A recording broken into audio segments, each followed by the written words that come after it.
അസ്സലാമു അലൈക്കും. സീനാസ് ഫുഡ് ഡയറീസിലെ ഇന്നത്തെ വീഡിയോയിലേക്ക് എല്ലാവർക്കും സ്വാഗതം. ഇന്ന് ഞാൻ വന്നിരിക്കുന്നത് ലക്ഷദ്വീപുകാരുടെ ഒരു ട്രഡീഷണൽ പലഹാരമായ കിലാഞ്ചും ഫാലും എന്ന റെസിപ്പിയുമായിട്ടാണ്.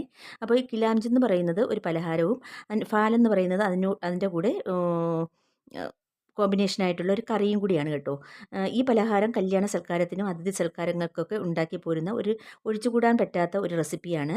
വളരെ ടേസ്റ്റാണ് കേട്ടോ ഈ പലഹാരത്തിന്. വായിലിട്ടാൽ അലിഞ്ഞു പോകുന്നത്രയും സോഫ്റ്റാണ് ഈ പലഹാരം.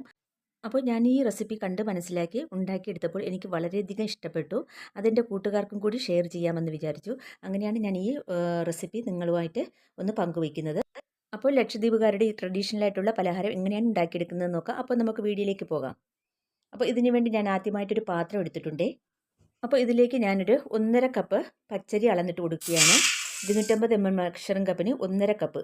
ആദ്യം 1 കപ്പ് ഇട്ട് കൊടുക്കാം, പിന്നെ അതിൻ്റെ പകുതിയും കൂടി ഇട്ട് കൊടുക്കാം. അപ്പോൾ ഇതാ 1.5 കപ്പ് പച്ചരി ഞാൻ ഇട്ട് കൊടുത്തിട്ടുണ്ട്. ഇത് നന്നായിട്ടൊന്ന് കഴുകിയെടുക്കണം. ഒരു 2-3 വെള്ളം ഇതുപോലെ ഒന്ന് കഴുകിയെടുക്കുക കേട്ടോ. അപ്പോൾ ഞാൻ ഈ പച്ചരി നന്നായിട്ടൊന്ന് കഴുകിയെടുത്തിട്ട് വരാം.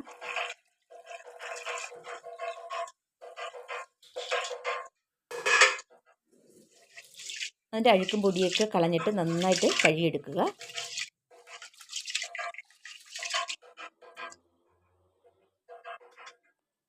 അപ്പോൾ ഇതാ നന്നായിട്ട് കഴുകിയെടുത്തിട്ട് അത് നമുക്ക് വെള്ളവും ഒഴിച്ച് വെച്ചിട്ടുണ്ട് കേട്ടോ. ഇനി ഇതൊരു 1.5-2 മണിക്കൂർ ഇതൊന്ന് കുതിർക്കാൻ വെക്കാം.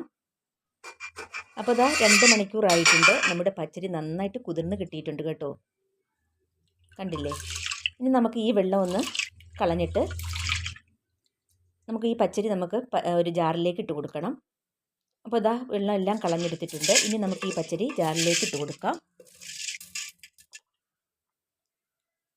ഇനി 1 കപ്പ് വെള്ളവും കൂടി ഒഴിച്ച് കൊടുക്കാം. എന്നിട്ട് അടച്ച് വെച്ചിട്ട് നന്നായിട്ട് തന്നെ ഇത് അരച്ചെടുക്കുക കേട്ടോ. അപ്പോൾ നന്നായിട്ട് തന്നെ ഇത് നിർത്തി ഒന്ന് ചൂടാവാതെ നിർത്തി ഒന്ന് അരച്ചെടുക്കുക. അത് അങ്ങനെ ഞാൻ അരച്ചെടുത്തിട്ടുണ്ട്. ഇനി 3 മുട്ട എടുത്തിട്ടുണ്ട് കേട്ടോ. മുട്ടയുടെ കണക്കെന്ന് പറയുന്നത് 1/2 കപ്പ് പച്ചരിക്ക് 1 മുട്ട എന്ന കണക്കാണ്.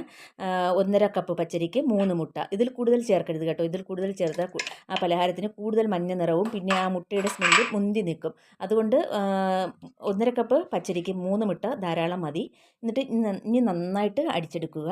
അപ്പോൾ നന്നായിട്ട് ഞാൻ ഇത് അരച്ചെടുത്തിട്ടുണ്ട്. ഇനി നമുക്കിതൊന്ന് കുറച്ചും കൂടി നേർപ്പിച്ചെടുക്കണം. അപ്പോൾ 1 കപ്പ് വെള്ളവും കൂടി എടുത്തിട്ട് അതിൻ്റെ പകുതിയും കൂടി ഒഴിച്ച് കൊടുത്തിട്ടുണ്ട്. ഇനി ഇതൊന്ന് ചായ അരിക്കുന്ന അരിപ്പിൽ കൂടി ഒന്ന് അരിച്ചെടുക്കാം.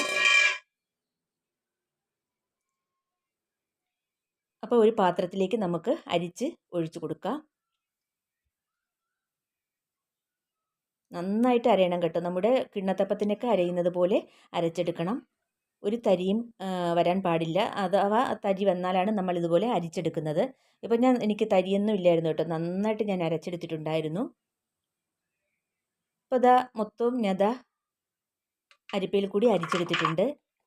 ഇത് നന്നായിട്ട് അടിഞ്ഞപ്പോൾ അതിൻ്റെ മുട്ടയൊക്കെ ഇട്ട് അടിച്ചപ്പോൾ അതിൻ്റെ പതയാണ് കേട്ടോ. അല്ലാതെ ഒരു തരിയും ഇല്ലായിരുന്നു. അപ്പോൾ ഇത് നമുക്കിനി കളയാം. ഇനി ഇതിലേക്ക് ആവശ്യത്തിനുള്ള ഉപ്പിട്ട് കൊടുക്കുക. ഒരു 1/2 ടീസ്പൂൺ ഉപ്പിട്ട് കൊടുത്തിട്ടുണ്ട്. ഇനി നന്നായിട്ടൊന്ന് കലക്കിയെടുക്കുക. അപ്പോൾ കുറച്ചും കൂടി വെള്ളം ചേരും കേട്ടോ. ബാക്കി ഇരുന്ന വെള്ളവും കൂടി ചേർത്തിട്ടുണ്ട്. പിന്നെ ഞാൻ മിക്സി കഴുകി എല്ലാം കൂടി അതും 1/2 കപ്പ് വെള്ളം ഒഴിച്ചു കൊടുത്തിട്ടുണ്ട്. അങ്ങനെ മൊത്തം ഞാൻ 1.5 കപ്പ് വെള്ളം ഒഴിച്ചു കൊടുത്തിട്ടുണ്ട്. നമ്മൾ ആട്ടാൻ നേരത്ത് 1 കപ്പും കൂടി ഒഴിച്ചു. അങ്ങനെ 2.5 കപ്പ് വെള്ളവും 3 മുട്ടയും. അതാണ് 1.5 കപ്പ് പച്ചരിക്ക് കറക്റ്റ് അളവ് കേട്ടോ.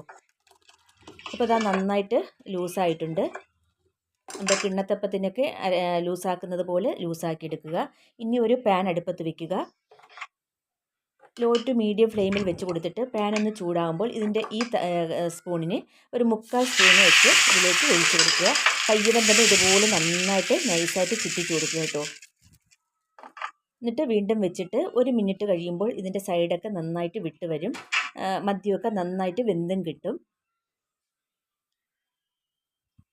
അപ്പോൾ അതാ ഏകദേശം നന്നായിട്ടൊന്ന് വെന്ത് വരാറായിട്ടുണ്ട്. ഇപ്പോൾ അതാ നന്നായിട്ട് വെന്തിട്ടുണ്ട് കേട്ടോ. ആ സൈഡെല്ലാം നന്നായിട്ട് വിട്ട് വന്നിട്ടുണ്ട്. കണ്ടില്ലേ? ഇനി നമുക്കിതൊന്ന് മടക്കി എടുക്കണം കേട്ടോ. മടക്കി എടുക്കുന്നത് ഞാൻ കാണിച്ചു തരാം. ഈ ഒരറ്റവും ഇങ്ങനെ മടക്കിയിട്ട് മററ്റം തിരിച്ച് അങ്ങോട്ട് മടക്കിയെടുത്തിട്ട് 2 ഭാഗത്തു നിന്നും ഇതുപോലെ ബോക്സ് പോലെ മടക്കിയെടുക്കുക. ഇതാണ് ഈ കിലാഞ്ചിൻ്റെ മടക്ക് കേട്ടോ. ഇനി നമുക്കിതൊന്ന് എടുത്ത് വേറൊരു പ്ലേറ്റിലേക്ക് വെച്ച് കൊടുക്കാം. അപ്പോൾ ഇതുപോലെ തന്നെ ബാക്കിയും നമുക്ക് ചുട്ടെടുക്കാം. ഒന്നും കൂടി ഞാൻ കാണിച്ചു തരാം. ആദ്യം 3/4 കരണ്ടി മാവ് ഒഴിച്ചു കൊടുക്കുക.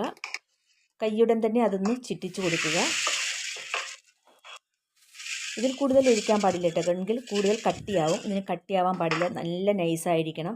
നമ്മുടെ ഈ കിലാഞ്ചും വായിലിട്ടാൽ തന്നെ പെട്ടെന്ന് അലിഞ്ഞു പോകും കേട്ടോ, അത്രയ്ക്ക് സോഫ്റ്റും നൈസുമാണ് ഈ പലഹാരം. അപ്പോൾ അതാ ഇതുപോലെ തന്നെ മടക്കി എടുക്കുക. ചൂടാണ്, സൂക്ഷിച്ച് നമ്മളൊന്ന് ചെയ്തെടുക്കുക, അല്ലെങ്കിൽ കൈയൊക്കെ പൊള്ളും. ഇനി ഇതാ നമുക്ക് പ്ലേറ്റിലേക്ക് എടുത്ത് വയ്ക്കാം. ഇതുപോലെ ബാക്കിയുള്ള എല്ലാം നമുക്ക് ചുട്ടെടുക്കാവേ. അപ്പോൾ അതാ എല്ലാം ഞാൻ ചുട്ടെടുത്തിട്ടുണ്ട്. നമ്മുടെ കിലാഞ്ചും ഇവിടെ തയ്യാറായിട്ടുണ്ട്. ഇനി നമുക്കിതിൽ കൂടി കഴിക്കാൻ വേണ്ടി ഒരു കറി തയ്യാറാക്കണം. അത് തേങ്ങാപ്പാൽ വെച്ചാണ് ഉണ്ടാക്കിയെടുക്കുന്നത് കേട്ടോ. അതിന് ഫാൽ എന്നാണ് പറയുന്നത്. അപ്പോൾ നമുക്ക് കിലാഞ്ചും ഉണ്ടാക്കി കഴിഞ്ഞിട്ട് നമുക്കിനി ഇത് ഫാൽ ഉണ്ടാക്കാം. അതിന് വേണ്ടി അതാ ഒരു വലിയ തേങ്ങയുടെ അരമുറി തേങ്ങ ഒരു ബൗളിലേക്ക് എടുത്തിട്ടുണ്ട്. ഇത് നമുക്ക് ജാറിലേക്ക് ഇട്ട് കൊടുക്കാം. അതിനുശേഷം അതിന് 1/2 കപ്പ് വെള്ളവും കൂടി ഒഴിച്ച് കൊടുക്കാം. ഇത് നന്നായിട്ട് അരച്ചെടുക്കുക. അപ്പോൾ അരച്ചെടുത്തിട്ട് വന്നിട്ട് ഇതിലേക്ക് കമ്പി അരിപ്പിലേക്ക് ഒഴിച്ചു കൊടുത്തിട്ട് ഇത് നന്നായിട്ടൊന്ന് അരിച്ചെടുക്കുക. അപ്പോൾ ആദ്യത്തേത് ഒന്ന് അരിച്ചെടുത്തു. ഇനി കുറച്ച് വെള്ളം കൂടി ഒഴിച്ചിട്ട് ഒന്നും കൂടി അരിച്ചെടുക്കാൻ കേട്ടോ. ഇത് നല്ല കട്ടിയായിരിക്കണം ഈ പാലിന്, കൂടുതൽ വെള്ളം ചേർക്കാൻ പാടില്ല. ഒരു 1.5 കപ്പ് വെള്ളം ഒഴിച്ച് നമ്മൾ ഈ തേങ്ങ നന്നായിട്ട് അരച്ചെടുത്തിട്ട് ഈ അരിപ്പയിൽ കൂടി ഒന്ന് അരിച്ചെടുക്കണം. അപ്പോൾ ഇതാ ആദ്യത്തേത് ഞാൻ പാലെടുത്തിട്ടുണ്ട്. ഇനി 1 കപ്പ് വെള്ളവും കൂടി ഒഴിച്ച് കൊടുത്തിട്ട് വീണ്ടും ഒന്ന് നന്നായിട്ടൊന്ന് അടിച്ചെടുത്തിട്ട് അതും കൂടി പിഴിഞ്ഞെടുത്ത പാലാണേ. അപ്പോൾ ഒരു ബൗള് പാലെനിക്ക് കിട്ടിയിട്ടുണ്ട്. ഏകദേശം ഒരു 2 കപ്പ് പാൽ വരും കേട്ടോ. ഇനി നമുക്കിതിലേക്ക് ചെയ്യേണ്ടത് പഞ്ചസാര അല്ല കേട്ടോ നമ്മൾ ഇതിലേക്ക് ഇടുന്നത്. കുറച്ച് ശർക്കര വെള്ളം കുറച്ച് ഉരുക്കിയതിന് ശേഷം ഇതുപോലെ ഒരു കട്ടി സ്റ്റേജ് ആക്കി എടുക്കുക. നന്നായിട്ട് ആറുമ്പോൾ നല്ലൊരു കട്ടി സ്റ്റേജ് വരണം. അത് നമ്മൾ സ്പൂണിലേക്ക് ഇതുപോലെ എടുത്തിട്ട് ഈ പാലിലേക്ക് ഒഴിച്ചു കൊടുക്കുക. ഇതുപോലെ നല്ല കട്ടിയായിരിക്കണം കേട്ടോ, ലൂസാവാൻ പാടില്ല. ഇതാണ് ഇതിൻ്റെ മെയിനായിട്ടുള്ള ടേസ്റ്റിന് കാരണം. അപ്പോൾ പഞ്ചസാരയും കാട്ടി ഇതാണ് അവർ കൂടുതലായിട്ട് ഉപയോഗിക്കുന്നത്. ഈ ശർക്കര ഇങ്ങനെ ഉരുക്കിയിട്ട് അത് ആവശ്യത്തിന് ചേർക്കും. അപ്പോൾ ഞാൻ ഒരു 100 ഗ്രാം ശർക്കരയോളം ഉരുക്കി ഗ്ലാസ്സിൽ വെച്ചിട്ടുണ്ടായിരുന്നു. അത് മൊത്തത്തിൽ ഞാൻ ചേർത്തിട്ടുണ്ട് കേട്ടോ. ഇനി നന്നായിട്ട് ഒന്ന് അലിയിച്ചെടുക്കുക. കുറച്ച് നേരം ഇരിക്കുമ്പോൾ നന്നായിട്ട് അലിഞ്ഞ് കിട്ടും. അപ്പോൾ അത് അലിയിച്ച് അതും കൂടെ മാറ്റി വെച്ചിട്ടുണ്ട്. ഇനി ഇതിലേക്ക് ഒരു 5 രസതളിപ്പഴം എടുത്തിട്ടുണ്ട്.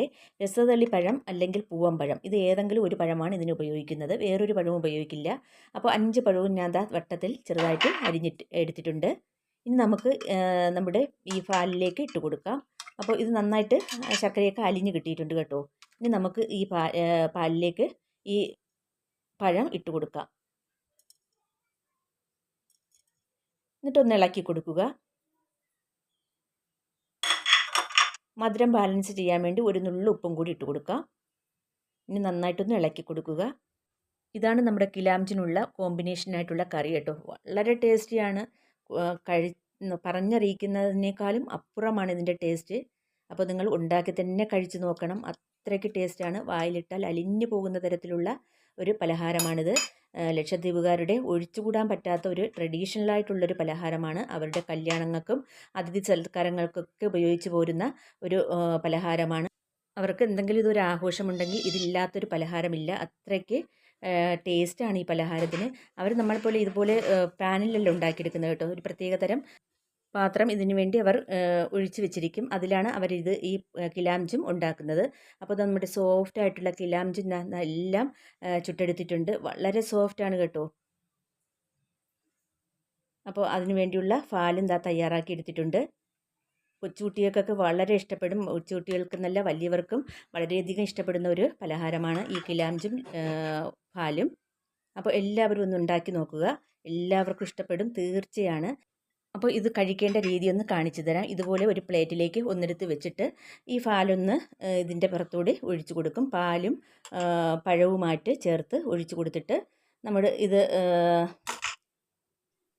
ഇതുപോലെ കട്ട് ചെയ്ത് പഴവും ആ പാലും കൂടി ചേർത്ത് കഴിക്കും കേട്ടോ. വായിലിട്ടാൽ അലിഞ്ഞു പോകും. ഇതിൻ്റെ ആ ടേസ്റ്റ് പറഞ്ഞറിയിക്കുന്നതിനേക്കാളും അപ്പുറമാണ്. അപ്പം ഞാനിതൊന്ന് കഴിച്ചു നോക്കട്ടെ. വളരെ ടേസ്റ്റ് ഉണ്ട്. പറയുന്നത് വെറുതെ അല്ല. ഇതുപോലൊരു പലഹാരം ജീവിതത്തിൽ കഴിച്ചിട്ടില്ല. അത്രയ്ക്ക് ടേസ്റ്റ് ഉണ്ട്. വായിലിട്ടാൽ ഉടൻ തന്നെ അലിഞ്ഞു പോകുന്ന തരത്തിലുള്ളൊരു സോഫ്റ്റ് ആയിട്ടുള്ളൊരു പലഹാരമാണ്. അപ്പോൾ ഈ പലഹാരം വെച്ച് താരതമ്യപ്പെടുത്തുമ്പോൾ നമ്മുടെ പാലാടയിൽ നിന്നും ഒന്നുമല്ല കേട്ടോ. അതിനെക്കാട്ടി 10 മടങ്ങ് ടേസ്റ്റ് ഉണ്ട്. വളരെയധികം സോഫ്റ്റാണ്, കണ്ടില്ലേ. ഇതിൽ കൂടി പാലും കൂടി ഒഴിച്ചു കൊടുക്കുമ്പോൾ അത് കുതിർന്ന് വരുമ്പോൾ നല്ല സോഫ്റ്റാണ്. അപ്പോൾ എല്ലാവരും ഒന്ന് ട്രൈ ചെയ്യുക.